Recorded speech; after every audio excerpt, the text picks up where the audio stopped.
Panvision TV presents. লাল ও হলুদ রঙের পোশাক পুরুষের জন্য পরা কি হারাম?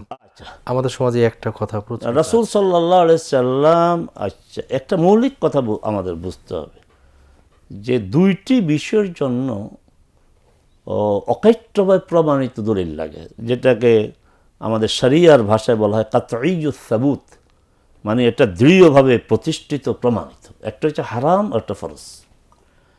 এখন লাল রং আর হলুদ রং এটাকে হারাম বলার মতো শক্ত প্রতিষ্ঠিত দলিল নেই, তবে রাসূল সাল্লাল্লাহু নিরুৎসাহিত করেছেন পুরুষদের জন্য লাল বলতে পুরো সেট লাল, এমন নয় যে লাল কালার, যে আমার প্যান্টটা কালো শার্টটা লাল, এইভাবে না, একদম পুরো লাল রাসূল নিরুৎসাহিত করেছেন। পুরো হলুদকেও পুরুষের জন্য নিরুৎসাহিত করেছেন।